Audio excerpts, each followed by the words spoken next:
Friends, welcome back to channel. ಬನ್ನಿ, ನಾನು ಈಗ ಒಂದು ಒಳ್ಳೆ ರೆಸಿಪಿನ ನಿಮ್ಮ ಜೊತೆ ಶೇರ್ ಮಾಡ್ತಾ ಇದ್ದೀನಿ. ನೂಡಲ್ಸ್ನ ಅತಿ ಕಡಿಮೆ ಸಮಯದಲ್ಲಿ ಹೇಗೆ ಮಾಡಬಹುದು ಅಂತ ನೋಡ್ಕೊಂಬರೋಣ.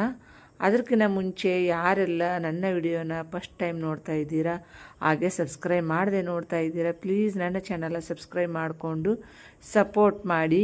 ಹಾಗೆ ಪಕ್ಕದಲ್ಲಿರುವ ಬೆಲ್ ಐಕಾನ್ ಕೂಡ ಆನ್ ಮಾಡಿಕೊಡ್ರಿ. ನೀವು ಬೆಲ್ ಐಕಾನ್ ಆನ್ ಮಾಡ್ಕೊಳ್ಳೋದ್ರಿಂದ ನಾ ಹಾಕುವಂಥ ವಿಡಿಯೋ ನೋಟಿಫಿಕೇಷನ್ ಮೊದಲೇ ನಿಮಗೆ ಬಂದು ತಲುಪುತ್ತೆ. ನೀವು ಕೂಡ ನನ್ನ ವಿಡಿಯೋನ ಬೇಗ ನೋಡ್ಬೋದು.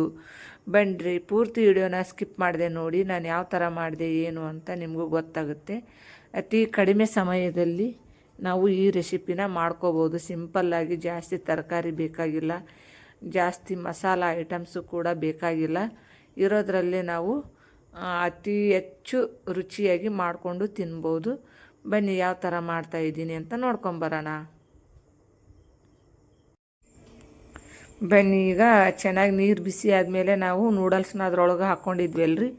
ಈಗ ಅದು ಕುದೀತಾ ಬಂತು ನೋಡಿ. ಈ ಥರ ಕುದಿಬೇಕು, ಜಾಸ್ತಿ ಮೆತ್ತಗನ ಆಗಬಾರ್ದು. ನೂಡಲ್ಸು ಮೀಡಿಯಮ್ದಾಗ ಇರಬೇಕು. ಒಂದು 10 ನಿಮಿಷ ಕುದಿಸಿದ್ರೆ ಸಾಕು, ಜಾಸ್ತಿ ಕುದಿಸೋ ಅವಶ್ಯಕತೆ ಇಲ್ಲ. ಈಗ ನೋಡಿರಿ, ಈ ಥರ ಎಳಿ ಎಳಿಯಾಗಿ ಸಪ್ರೇಟ್ ಆಗಬೇಕದು. ಅಲ್ಲಿವರೆಗೂ ಅದನ್ನು ಚೆನ್ನಾಗಿ ಬೇಯಿಸ್ಕೊಂಡು ನಾವು ಹೋಲಿರುವಂಥ ಒಂದು ಸಾನ್ಗೆಗೆ ನೀರೆಲ್ಲ ಹೋಗಬೇಕು ಅದರಲ್ಲಿರೋದು, ಅಂದರೆ ಚೆನ್ನಾಗಾಗುತ್ತೆ ಅದು. ಹಂಗಾಗಿ ನಾನು ಇವಾಗ ನೋಡಿರಿ ಕರೆಕ್ಟಾಗಿ ಎಷ್ಟು ಬೇಕೋ ಅಷ್ಟು ನಾನು ಕುದಿಸ್ಕೊಂಡಿದ್ದೀನಿ. ಒಂದು ಸಾನ್ಗೆಗೆ ಹಾಕಿ ನೀರೆಲ್ಲ ತಗೊಂಡು ಇವಾಗ ಅದಕ್ಕೆ ಒಗ್ಗರಣೆನ ರೆಡಿ ಮಾಡ್ಕೊತಾ ಇದ್ದೀನಿ. 2 ಸ್ಪೂನು ಎಣ್ಣೆ ಹಾಕ್ಕೊಂಡಿದ್ದೀನಿ.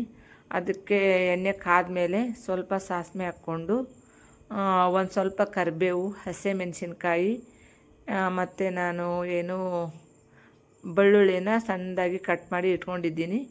ಅದನ್ನೆಲ್ಲ ನಾನು ಎಣ್ಣೆ ಒಳಗೆ ಹಾಕ್ಕೊಂಡು ಫ್ರೈ ಮಾಡ್ಕೊತೀನಿ. ಬನ್ನಿ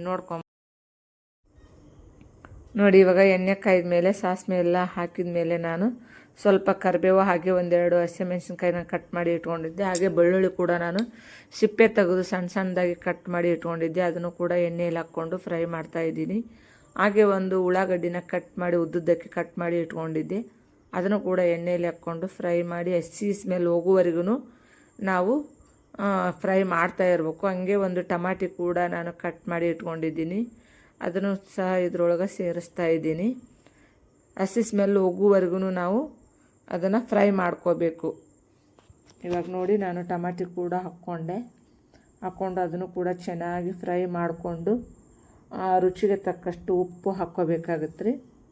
ನೋಡಿಕೊಂಡು ಅದಕ್ಕೆ ಎಷ್ಟು ಬೇಕೋ ಅಷ್ಟು ಮಾತ್ರ ಉಪ್ಪು ಹಾಕ್ಕೊಳ್ಳಿ. ಹಾಗೆ ಸ್ವಲ್ಪ ಕಲರಿಗೋಸ್ಕರ ಅರಿಶಿನ ಪುಡಿ ಕೂಡ ಹಾಕ್ಕೊಂಡು ಚೆನ್ನಾಗಿ ಮಿಕ್ಸ್ ಮಾಡಬೇಕು. ಇದಕ್ಕೆ ಭಾಳ ಮಸಾಲೆ ಏನು ಬೇಕಾಗಿಲ್ಲ ರೀ, ಕಡಿಮೆ ಏನು ನಮ್ಮ ಮನೇಲಿ ಇದ್ದಿದ್ರನ್ನೇ ಹಾಕಿ ಮಾಡ್ಬೋದು. ಅದಕ್ಕಾಗಿ ನೂಡಲ್ಸ್ ಮಸಾಲೆ ಅದು ಇದು ಬೇಕು ಅಂತ ಏನಿಲ್ಲ, ನಾನು ಇರೋದ್ರಲ್ಲೇ ಹಾಕಿ ಮಾಡ್ತಾಯಿದ್ದೀನಿ. ಇವಾಗ ನೋಡಿ, ನಾನು ಸ್ವಲ್ಪ ಅದಕ್ಕೆ ಗರಂ ಮಸಾಲ ಕೂಡ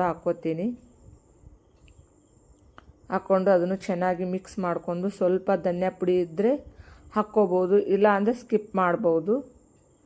ನಾನು ಧನಿಯಾ ಪೌಡ್ರ್ ಇತ್ತು, ಹಂಗಾಗಿ ಅದನ್ನು ಕೂಡ ಸ್ವಲ್ಪ ಹಾಕ್ಕೊಂಡು ಬನ್ನಿ. ಧನಿಯಾ ಪುಡಿ ಹಾಕ್ಕೊಂಡ್ಮೇಲೆ ಕರೆಕ್ಟಾಗಿ ಮಿಕ್ಸ್ ಮಾಡಿಕೊಂಡು ಇವಾಗ ಸ್ವಲ್ಪ ರೆಡ್ ಚಿಲ್ಲಿ ಹಾಕ್ಕೊಳ್ಳೋಣ. ಹಾಗೆ ಸ್ವಲ್ಪ ಟಮಾಟಿ ಸಾಸ್ ಇದ್ದರೆ ಹಾಕ್ಕೊಳ್ಳಿ, ಟೇಸ್ಟ್ ಚೆನ್ನಾಗಿ ಬರುತ್ತೆ ಅದನ್ನು ಹಾಕೋದ್ರಿಂದ. ನೋಡಿ, ನಾನು 1 ಸ್ಪೂನಷ್ಟು ಹಾಕ್ಕೊಂಡು ಕರೆಕ್ಟಾಗಿ ಮಿಕ್ಸ್ ಮಾಡ್ಕೊತಾ ಇದ್ದೀನಿ.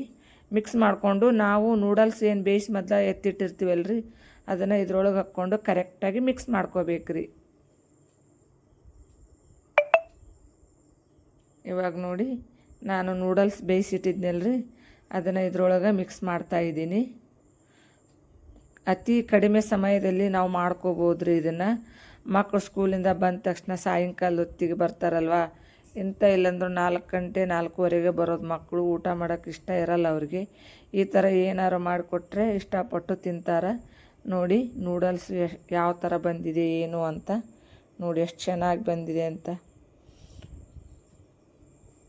ನಿಮಗೂ ಕೂಡ ಇಷ್ಟ ಆಗಿದೆ ಅಂತ ಭಾವಿಸ್ತಾ ಇದ್ದೀನಿ. ನೀವು ಕೂಡ ಒಂದು ಸರಿ ಟ್ರೈ ಮಾಡಿ.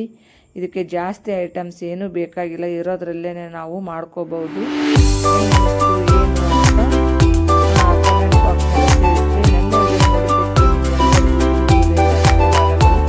ನೆಕ್ಸ್ಟ್ ವಿಡಿಯೋದಾಗ ಬಾಯ್, ಟೇಕ್ ಕೇರ್.